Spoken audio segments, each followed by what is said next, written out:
Isa lang talaga guys ang masisiguro ko sa inyo ngayon na itong ating number one senador na si Robin Hood Padilla ay talagang niliteral ang pagiging consistent sa pagiging syunga-syunga at pagiging praning. Talaga nga namang Robin Hood Padilla never fails to disappoint us. So ngayon guys, ay syempre, natutunugan niya na. Malakas na yung kanyang feelings na hindi mabubuo itong 8 perma. Kasi kagaya nga ng pagsisiwalat ni Senator Risa Ontiveros, tagapangulo ng Committee on Women's, Children, Family Relation and Gender Equality, na as of the moment, sa pang-6 na araw, 4 pa lang po at hindi pa po nadadagdagan itong perma. So, 4 pa lang daw po pa rin sila. So, 4 pa rin up to this moment. So, ngayon guys, alam ko naman na natutunugan na or may feelings na malakas na yung kutob ni number 1 senador na hindi niya mabubuo ang 8. So, ngayon guys, ang ginawa niya, hindi na nga nakontento, 'di ba, sa pagpapalakad ng objection para dito kay Pacquiao, 'di ba, para hindi matuloy ang pag-cite and contempt. Ngayon nakialam, pinasok ang issue ng National Telecommunication Commission dito sa SMNI. Lakas! Grabe! Ngayon lang talaga ako nakakita ng isang senador na, sa ginagawa niya, nadadamay ang buong Senado. Sinisira niya yung image ng mga senador. Bakit hindi ka nalang mag-resign? Panira ka dyan, oy! Kaluuy, ginoo ko. So, masyado na talagang sobra-sobra na ang ginawang pamamahiya, kahihiyan na ginagawa ni number 1 Senator Robin Hood Padilla. So, ngayon guys, basahin natin ang balita. Ito yung sabi. Just in. So, sa isang resolusyon, pinaimbestigahan ni Senator Robin Padilla ang indefinite suspension na ipinataw ng National Telecommunication Commission sa SMNI. So, balita din to guys sa ABS-CBN. So, legit nga. Sabi din dito sa ABS-CBN, the National Telecommunication Commission indefinite suspension of the SMNI. Padilla wants the Senate Committee on Public Information and Mass Media, which he chair, kasi chairman siya dun to do the probe. The imposition of baseless suspension continues a denial of due process.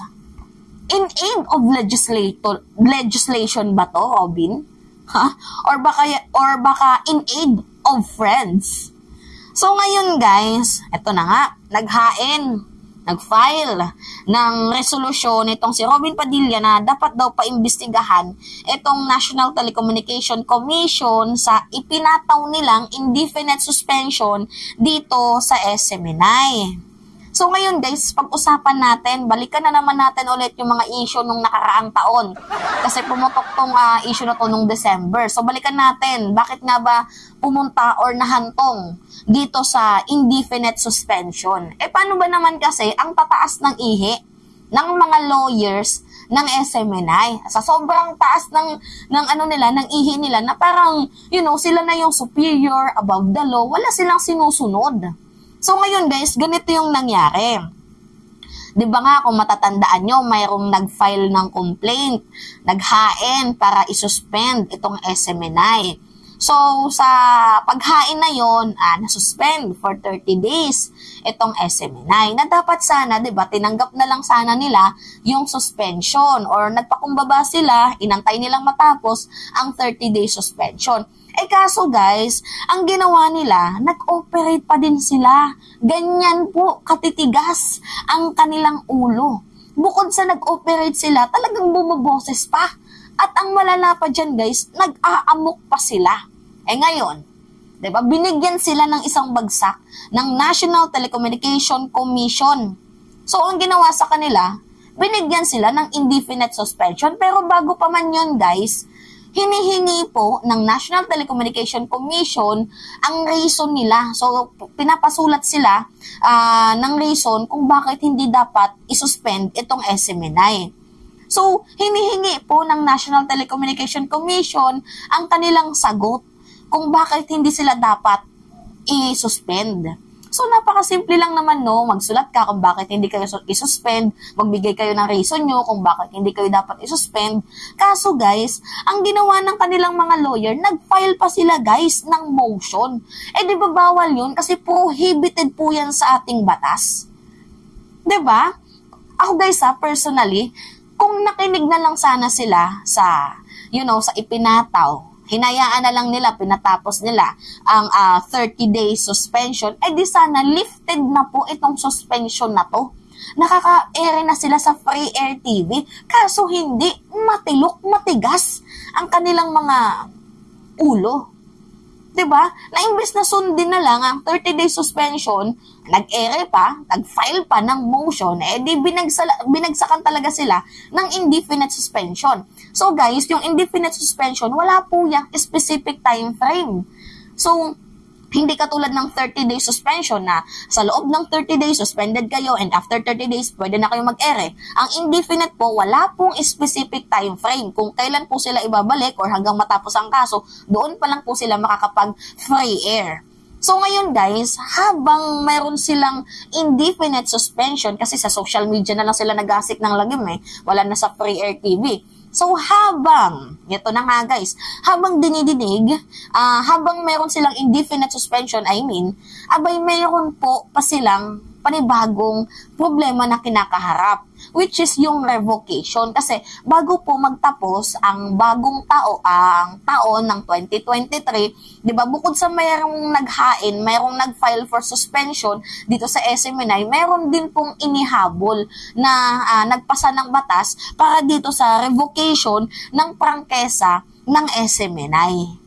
So kasi guys, ang prangkesa kasi, isa lang po yung pribileheyo na anytime pwede po yung bawiin if hindi ka sumusunod sa terms and condition. Diba? Kaso ang nangyari kasi guys, masyado na, laganap na yung pang-red tag nila, pang-make news, promotor ng kasamaan, diba? To the point na sinabi na nga ni Digong na huwag kayong magbayad ng buwis. So anong ibig sabihin ng hindi magbayad ng buwis? Pabagsakin ng gobyerno.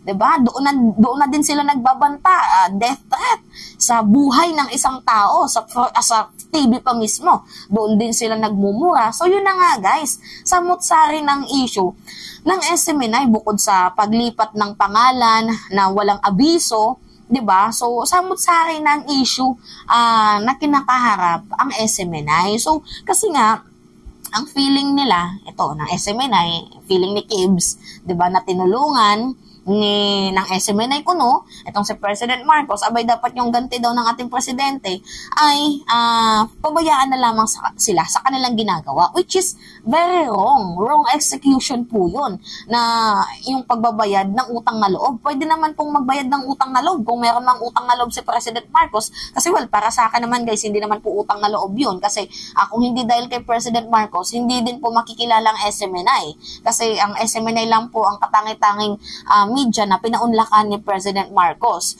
So, kasama na din kami mga vloggers na nag-promote kay President, so malaki din po yung ambag namin. Hindi lamang po ang SMNI.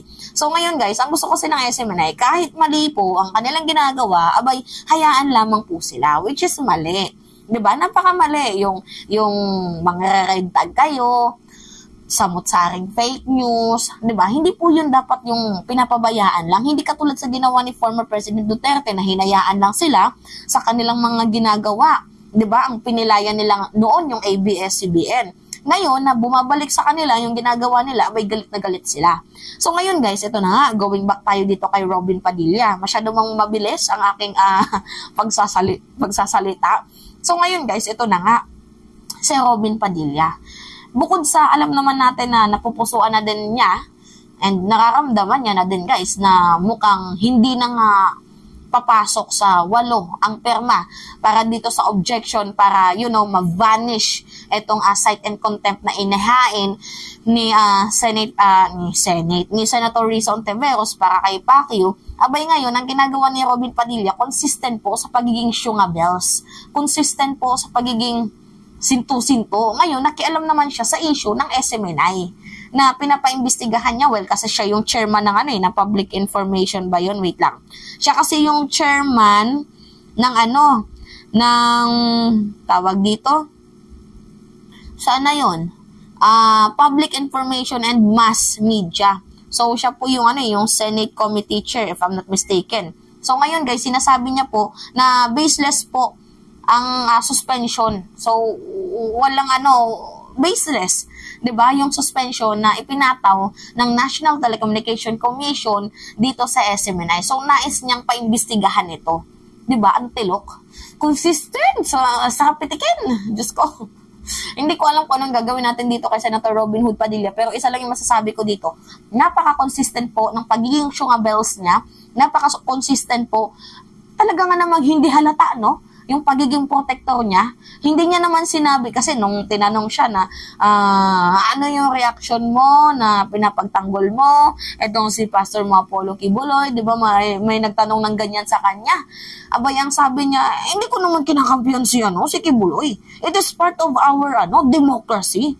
Demokrasiya po ito, gumaganon siya. Matatawag pa man natin demokrasiyan kung pati dito sa issue ng SMNI nakikialam ka. Di ba guys? Did you really get my point? Diba? Itong si Robin Padilla, pointless talaga. Hindi natin alam kung anong gagawin natin dito, pero isa lang yung masisiguro ko na sana sa susunod na halalan, hindi na ito manalo. Kasi, kung patuloy pa din itong mananalo, ay baka sundan pa ni Willie Rebillame Si Kibuloy, tatakbo din senador. Ay, Diyos ko po, ano nang mangyayari sa Senado pag ganyan? Diba? Nakakaloka. Nakakahiya na masyado ang ginagawa ni Senator Robin Hood Padilla sa kanyang pagiging protector dito kay Pacquiao at sa SMNI. So parang napaghahalataan na sinisingil na ba itong si Robin Padilla ng mga pinagkautangan niya nung panahon ng eleksyon? Diba guys? Kayo, ano yung masasabi nyo? Basta ako sumasakit na yung ulo ko dito. Ang dami ng hearing na nangyari, tapos ngayon gusto mo pang i-open kung bakit napatawa ng indefinite suspension. Sana pina-attend mo muna si Kibuloy dito sa hearing ng National Telecommunication Commission about pala dito sa issue ng franchise. 'Di ba? Sana pina-attend mo siya para nang masagot yung mga question. Hindi nga umaattend, hindi nag-show up. Tapos ngayon, i-defend mo pa? Gago ka ba? Nakakaloka guys, sa totoo lang. Suntok sa buwan ng pagiging matalino ni Robin Padilla. Suntok sa buwan ng pagiging magkaroon ng matinong pag-iisip itong si Padilla. Talagang literal na suntok sa buwan na maging matalino itong ugok na to. Nainis ako. Anyway, yun lamang ho guys. At it's me again, si Mima Alicia, yung nagbabalik ulit para sa ating panibagong video.